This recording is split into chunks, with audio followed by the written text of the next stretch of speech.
Hi, this is Cycle 3, Week 4, Abstract Art. We've now done Fine Arts for 3 weeks, so I would ask the kids what's been their favorite so far. Did they like the mirror images? Did they like tracing for the oils? Did they like making the bats and doing upside down? Just get a quick feedback, just kind of to review what we've done and to remind them what we're doing. This week we're doing abstract art. So I would ask the kids, what do you think abstract means?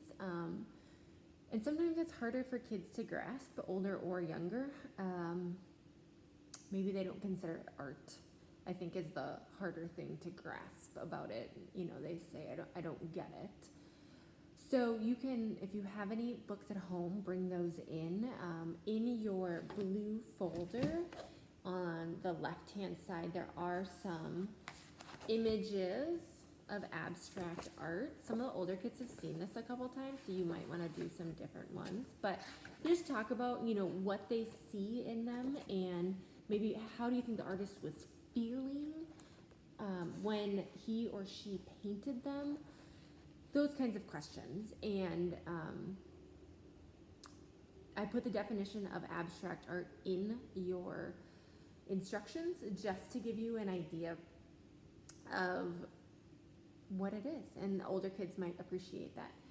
So we're just kind of trying to grasp abstract art. I had said in another cycle too, it's like a mom thinking that their kids' pictures are amazing when no one else thinks that they're amazing. So sometimes that can be kind of an abstract art. It's hard to understand what someone's seeing in it, but there's always beauty somewhere in it. You just have to look for it. So our first one is getting those books from the library or talking about those pictures. That's going to be like our first activity. Just talking about abstract art and seeing what we can. One of the greatest abstract art things is clouds. It's awesome. Or trees, like leaves on trees or falling, or things like that. If the sun's hitting them in a different way. Nature is abstract. It's different. It's different all the time if you look at it. So if you have time, you can go outside. If not, just do with what you can in your class. And then our second activity, you are going to need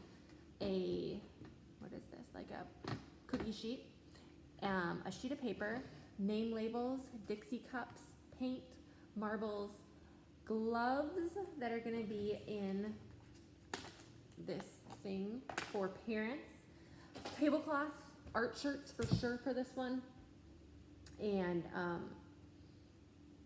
paint, washable paint. That's going to be in your bag. So the first thing you need to do is put a name label on this sheet of paper and then put it in here and then flip it over.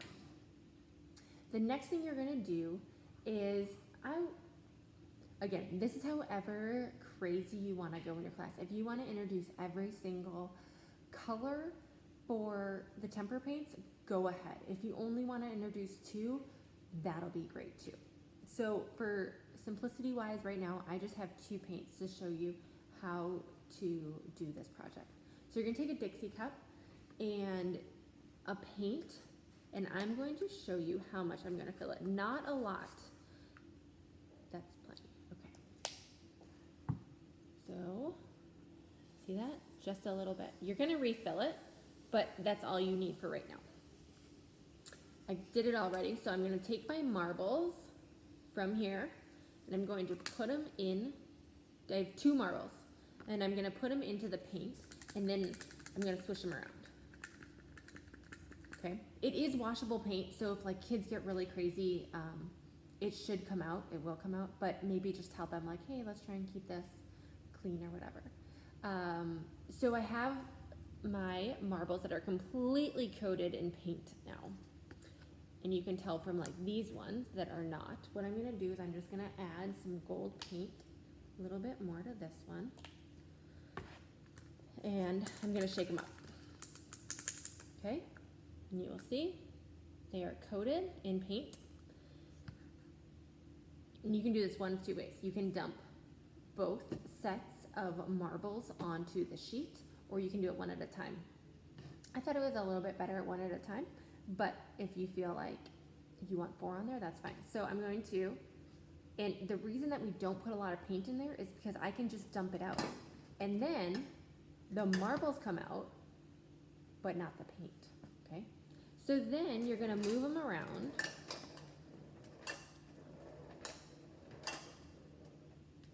Okay. Until you think that there's not really any paint and they're not moving. So the marbles are taking this thick paint and they're dragging it even more. So they could keep going. When they're done with that, if the kid's okay touching them, they're not gonna get a lot of paint on their fingers, but then they can take the second color, same thing, and we're gonna go up and down, around, and they're making abstract art. It's never gonna look the same, and maybe once they're done with it, they'll see something in it. So let me bring this closer. So you can see it kind of turned out pretty cool. Depending on your time, you can have kids do 2 of these. This is, sorry about that. It's our director, Mary. That's the first one that I did. And this is the second one that I just did with you. So I think that looks great. That's it. It's abstract art. And you might not have enough trays for every kid to do this at once, which is probably okay. The other kids can just watch the kids do it, or if you really feel like you want to and it's a nice day with clouds, maybe a mom can take some of those kids outside to look while the other, like the tutor, helps the kids in there. However you kind of feel that one out. I'm gonna have the older kids, so I'll probably just keep all of my kids in there and just let them watch. So that's it. If you make more than 1 print, you can send 1 home. For sure, keep 1 for the art folder, but if you want, you can send 1 home with the kid. Good luck.